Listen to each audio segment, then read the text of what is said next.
Assalamualaikum class. Today our topic is EDTA titration. Last lecture में हम लोगों ने डिस्कस किया था कम्प्लेक्सोमेट्रिक टाइट्रेशन। ठीक है, उस कम्प्लेक्सोमेट्रिक टाइट्रेशन में मेटल पढ़े थे, लिगेंड्स पढ़े थे। लिगेंड क्या होते हैं? Electron pair donors. सही है। डिफरेंट टाइप के लिगेंड्स हम लोगों ने डिस्कस किए थे, unidentate ligand, bidentate and multidentate ligands. EDTA basically क्या है? मल्टीडेंटेट लिगेंड है। Multidentate ligand means more than 2 electron pair donors EDTA है। अच्छा, अब EDTA को इतनी ज़्यादा इंपॉर्टेंस क्यों दी जाती है और मोस्टली EDTA की ही टाइट्रेशन कम्प्लेक्सोमेट्रिक में क्यों पढ़ी जाती है? कुछ प्रॉपर्टीज़ EDTA की हैं जो कि हम डिस्कस करेंगे। फर्स्ट ऑफ ऑल ये देखेंगे कि EDTA जो है हेक्साडेंटेट लिगेंड है। हेक्साडेंटेट मीन्स इसके पास 6 अटैचमेंट साइट्स हैं with metal, central metal atom. ठीक है, अब ये 6 कैसे इसके पास अटैचमेंट साइट है? 4 इसके EDTA का अगर आप स्ट्रक्चर देखें तो 4 इसके पास कार्बोक्सिल ग्रुप्स हैं, 1 2 3 एंड 4 एंड 2 अमाइन ग्रुप्स हैं। ठीक है, ये 4 कार्बोक्साइल ग्रुप्स के साथ जब ये इनका हाइड्रोजन डिसोसिएट होता है तो इनके पास पीछे 4 इलेक्ट्रॉन पेयर्स रह जाते हैं। सिमिलरली यहाँ भी 2 इलेक्ट्रॉन पेयर्स ऑलरेडी प्रेजेंट हैं। तो ये 6 साइड से मेटल के साथ रिंग बनाता है या कम्प्लेक्स बनाता है। ठीक है, सेकेंडली हम ये देखेंगे कि EDTA जो है एम्फोटेरिक सब्सटेंस है। What is amphoteric substance? ऐसे तमाम सब्सटेंस जो एज एन एसिड भी एक्ट कर सकते हैं और एज अ बेस भी एक्ट कर सकते हैं। अगर आप ये देखें तो ये 4 हाइड्रोजन जो है दे रहा है। ठीक है, तो ऐसे तमाम सब्सटेंसेस जो hydrogen pair donor, hydrogen donor या प्रोटॉन डोनर हो उन्हें बोलते हैं एसिड, और जो हाइड्रोजन एक्सेप्टर या प्रोटॉन एक्सेप्टर हो तो उन्हें बेस बोला जाता है। सही है। अब ये 4 हाइड्रोजन जो है डोनेट कर रहा है, इस वजह से ये एज एन एसिड एक्ट करेगा। बट अगर आप यहाँ देखें अमाइन ग्रुप को तो ये 2 हाइड्रोजन एक्सेप्ट कर सकता है, तो ये एज बेस भी एक्ट कर सकता है। ठीक है, जनरली ये होता है कि न्यूट्रल फॉर्म में EDTA को रिप्रेजेंट किया जाता है बाय H4Y। H4 मीन्स कि इसके पास 4 हाइड्रोजन एटम्स हैं या 4 कार्बोक्सिल हैं। बाकी तमाम जो स्ट्रक्चर है इन हाइड्रोजन के अलावा बाकी तमाम स्ट्रक्चर को Y के साथ रिप्रेजेंट किया जाता है।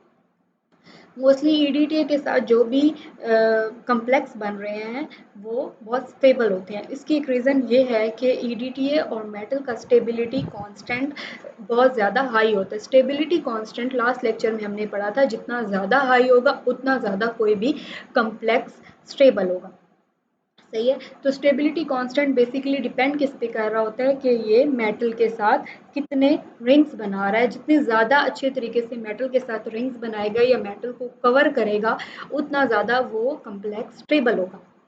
अगर आप ये देखें तो EDTA मैग्नीशियम के साथ इसका कम्प्लेक्स है 1 2 3 4 5 रिंग्स EDTA बना रहा है विद मेटल। तो जनरली ये होता है कि 5 to 6 अगर रिंग्स बना रहे हैं कोई भी चिलेट, कोई भी लिगेंड, तो वो बहुत स्टेबल कम्प्लेक्स बनाता है। सही है। अब अगर आप ये देखें कि न्यूट्रल फॉर्म में H4Y की फॉर्म में ये प्रेजेंट होता है, बट जैसे ही अगर आप pH इसकी चेंज करें, कम करें या ज़्यादा करें तो इसके स्ट्रक्चर पे क्या इफेक्ट होता है वो नेक्स्ट स्लाइड में आप देखते हैं। Effect of pH on EDTA। सही है, तो जब बहुत ज़्यादा वीक pH होती है या बिलो ज़ीरो तक, अप टू ज़ीरो तक EDTA इस फॉर्म में होता है, जो कि जिसे हम रिप्रेजेंट करते हैं H6Y2 पॉजिटिव।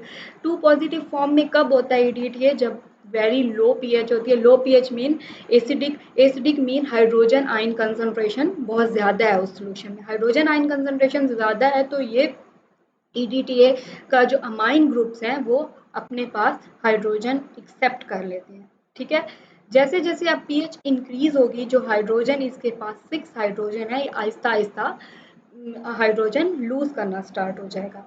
0 के बाद जैसे ही 2 तक हाइड्रोजन आती है, 2 तक pH आती है तो थोड़े हाइड्रोजन आयन कंसंट्रेशन कम हो जाती है। तो ये जो EDTA है अपना एक हाइड्रोजन लूज कर देता है और H5Y नेगेटिव की फॉर्म में प्रेजेंट होता है। सिमिलरली जैसे जैसे पीएच इंक्रीज होती जाती है, हाइड्रोजन आयन कंसंट्रेशन और ज़्यादा कम होती जाती है और ये जो ईडीटी है वो अपना हाइड्रोजन लूज़ कर देता है। पहले इसने यहाँ से एक हाइड्रोजन लूज़ किया अमाइन ग्रुप से, नेक्स्ट इसका जो हाइड्रोजन लूज़ करेगा ये दूसरे अमाइन से, एंड थर्डली ये अपना हाइड्रोजन 1 बाय कार्बोक्साइल ग्रुप से हाइड्रोजन रिमूव करेगा। एंड जो फाइनल स्ट्रक्चर जो एट pH 12 पे हमें मिलेगा वो इस फॉर्म में होगा, जिसमें दो 1, 2, 3 एंड 4 बाइंडिंग साइट्स इसके पास अवेलेबल होंगी pH 12 पे। और ये मोस्टली ये जो मेटल्स के साथ रिंग कम्प्लेक्स भी pH 12 पे बनाता है, जिसमें इसके पास 4 अवेलेबल साइट्स होती हैं टाइट्रेशन कम्प्लेक्सेशन के लिए। जैसे अभी आप फर्स्ट स्लाइड में हमने देखा है कि ईडीटीए मोस्टली इनसॉल्युबल होता है वाटर में। उसकी मेन रीज़न ये थी कि कार्बोक्साइल ग्रुप के साथ हाइड्रोजन कोवलेंटली बॉन्डेड होता है। बट अगर आप मोस्टली ये होता है कि die sodium salt of EDTA present होता है लैब में फॉर प्रैक्टिकल पर्पजेज, और मोस्टली यही सॉल्ट ही ईडीटीए का यूज़ हो रहा होता है। ठीक है, इसमें और जो न्यूट्रल ईडीटीए में क्या डिफरेंस है कि न्यूट्रल ईडीटीए में हाइड्रोजन आयन जो हैं कोवलेंटली बॉन्डेड होते हैं, but die sodium EDTA salt of EDTA में ये होता है कि 2 हाइड्रोजन बॉन्डेड होते हैं बट 2 हाइड्रोजन जो हैं सोडियम मेटल के साथ रिप्लेस किए जाते हैं। इसकी रीज़न मेनली ये होती है सॉल्ट की यूज़ करने के लिए कि ये इजीली वाटर सॉल्युबल है, कि आप ये देख सकते हैं कि सोडियम जो है ये हाइड्रोजन के साथ रिप्लेस हो जाता है और ये वाटर में डिज़ोल्व हो जाता है। ठीक है, डाइसोडियम ईडीटीए जो है M/20 सोल्यूशन की फॉर्म में यूज़ किया जाता है। M/20 सोल्यूशन क्या है कि 1/20 मोल्स जो हैं ईडीटीए इस सॉल्ट के होंगे इन 1 litre of solution. It means कि अगर 1000 ml हमारे पास वाटर है तो उसमें 1/20 मोल्स जो है disodium salt of EDTA use होगा। ठीक है, अगर आप इसका प्रिपरेशन मेथड देखें तो 18.6 ग्राम ऑफ डाइसोडियम सॉल्ट जो है ईडीटीए का उसे मेजर करेंगे आप वे बैलेंस पे और उसको 100 ml वाटर में डिज़ोल्व कर देंगे, तो आपका जो सोल्यूशन होगा प्रिपेयर्ड सोल्यूशन होगा वो M/20 सोल्यूशन की फॉर्म में होगा।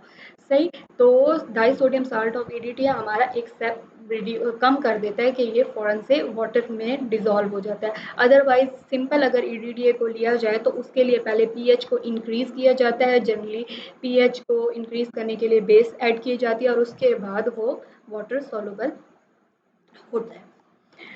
ईडीटीए का जो मेटल के साथ जब ये कम्प्लेक्स बनाता है तो इसमें 2 ही चीज़ें होती हैं ना, मेटल एंड ईडीटीए। तो ये मेटल ईडीटीए की स्टेबिलिटी क्या होती है, जैसे कि अभी पहले डिस्कस किया कि स्टेबिलिटी ये चीज़ होती है कि जो कम्प्लेक्स बन रहा है वो कितना ज़्यादा सॉल्वेंट में स्टेबल है, दोबारा से डिसोसिएट होके अपने रिएक्टेंट्स में तो नहीं चला गया। जितना ज़्यादा कोई भी प्रोडक्ट स्टेबल होगा वो अपनी ओरिजिनल फॉर्म में प्रेजेंट होगा और वो रिएक्टेंट्स में दोबारा से कन्वर्ट नहीं होगा। तो ईडीटीए रिएक्शन की स्टेबिलिटी किस पे डिपेंड कर रही होती है, ऑब्वियसली एक तो सेंट्रल मेटल एटम पे। डिफरेंट मेटल्स यूज़ हो रहे थे उनकी डिफरेंट स्टेबिलिटी कांस्टेंट होता है और उस वजह से ये जो रिएक्शंस हैं मोस्टली डिपेंड कर रहे होते हैं मेटल आयन जो कि सेंट्रल मेटल एटम है उस पर डिपेंड कर रहे होते हैं। उसके बाद अगर आपने अभी देखा है कि पीएच पे बहुत ज़्यादा इनकी टाइट्रेशन या ये रिएक्शंस डिपेंड कर रहे होते हैं। आप अगर देखें कि पीएच जैसे जैसे चेंज होती जा रही है ईडीटीए के hydrogen number of hydrogen ion जो हैं डिस्प्लेस होते जा रहे हैं ज़्यादा और इस वजह से ये रिएक्शन पीएच डिपेंडेंट होते हैं। सही है, the presence of interfering ions. यहाँ एक न्यू कॉन्सेप्ट आया इंटरफेयरिंग आयंस। इंटरफेयरिंग आयंस क्या होते हैं कि जो उस मेटल जो हमारा एनालाइट है रिक्वायर्ड मेटल के अलावा कोई और अगर आयंस उस सपोज उस सोल्यूशन में प्रेजेंट है और वो ईडीटीए के साथ रिएक्ट कर जाएंगे, तो इस पे भी डिपेंड कर रहा होता है कि हमें पहले ये मेक श्योर करना होता है कि इंटरफेयरिंग आयंस कोई भी प्रेजेंट ना हो सोल्यूशन में। इसके अलावा अगर आप ये देखिए कि ऑर्गेनिक सॉल्वेंट आल्सो इंक्रीज है। हम लोगों ने ऑर्गेनिक सॉल्वेंट्स को, ऑर्गेनिक रेजेंट को डिटेल में डिस्कस किया है। तो ऑर्गेनिक रेजेंट भी मोस्टली स्टेबिलिटी को इंक्रीज कर रहे होते हैं, क्योंकि जो कम्प्लेक्स बन रहे होते हैं वो ऑर्गेनिक सॉल्वेंट्स में डिजॉल्व नहीं होते। इस वजह से